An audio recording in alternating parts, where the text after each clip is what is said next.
Welcome everybody to this week's edition of Valpo Women's Basketball Weekly. Brandon Vickery with you. Glad to be joined by Valpo head coach Mary Evans as we look back at this past weekend's road trip and look ahead to a couple home games upcoming. And Coach, before we break down the play of the team, let's talk about the fact that you've had a road-heavy stretch with tough road trips to start conference play. 5 of your first 7 conference games away from home. Your 2 home performances have been 2 of your better performances of the year in conference play. And now you have 4 home games coming up. What's it going to be like to be home for this stretch? It's going to feel really good. I mean, obviously playing in front of your crowd is exciting, to have them back in the arc and cheering for your team, and to be able to sleep in your own beds and to have your regular schedule for the girls to be able to be in class and all of that. It's just nice to be home.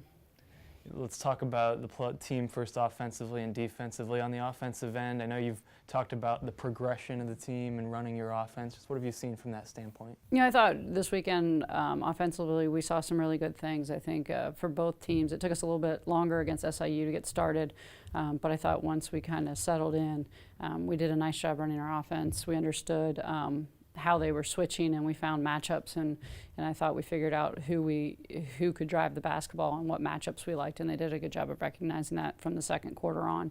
And I thought against Missouri State, you know, they threw a bunch of different stuff at us. They played man-to-man. They played 2 different types of zones, and I thought the players really recognized that stuff early, and we got quality shots. We did not make all of our quality shots, but I thought we took really good shots and shots that we can make at a high percentage. When you look back at this weekend, both teams shot lights out against you. Southern Illinois on Friday night, Missouri State certainly on Sunday. What do you have to improve on the defensive end? You know, we've got to get back to basics defensively. We've spent a lot of time getting ready for teams and guarding specific actions, but we've got to get back down to the nuts and bolts of it and our ability to guard one-on-one, you know, our movement, understanding angles and forcing people where we want them to go, and just really learning to guard our position and taking pride in not letting someone beat you one-on-one. And then if they do, being in help early and getting our rotations down. Let's talk about Shayne Frederick. Big game for her on Sunday, and she might play an even more important role for you going forward. Kind of where does she stand, and what have you seen out of Shay? I thought she had a great weekend. You know, I think Shay's continuing to get better every single day. We talked about it last week. Her and Elise are both learning to practice more consistently, and I think, you know, Shay's going to most likely have to step up and take on a much greater role and being probably our starting point guard moving forward for the next couple of weeks. And, you know, I think she's ready for it. I think she's excited for it. We talked a little bit on the bus ride home yesterday about it, and, you know, she's got a really great demeanor on the court, and I think she'll help get us into stuff. And I've challenged her to continue to play with that demeanor, but understand when we need a little bit more of a bulldog mentality, and to continue to work and be a little bit more aggressive at times when she knows we need to get a basket and work to get either herself a shot or get her teammates a shot.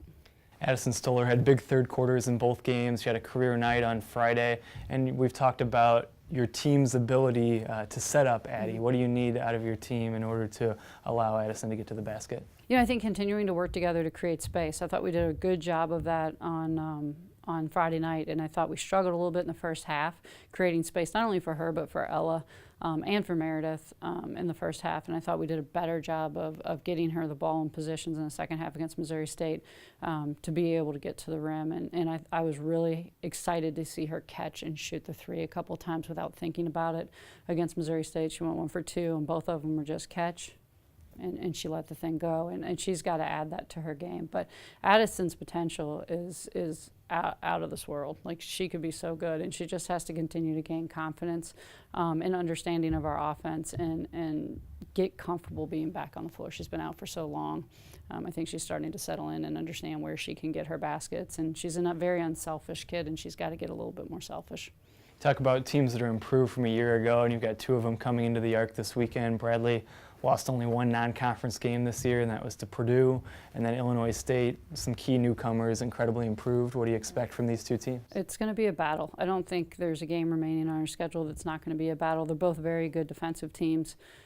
They've got dynamic players. I mean, Purdue's got a post player that is averaging a double-double, so that's obviously going to be a handful for us, keeping her off the boards. And Illinois State's got a really good post player and a transfer a point guard that's very gifted, very dynamic. So it's going to be a challenge, but we're going to get back to work this week. We're going to focus on what we do and try to get better on both the offensive and defensive end, and get out there and see if we've made improvements on Friday. A chance to come out and support the team this week. 4 straight home games beginning on Friday night at 7 o'clock as Valpo hosts Bradley. Until then, for all the latest in Valpo women's basketball, check out valpoathletics.com.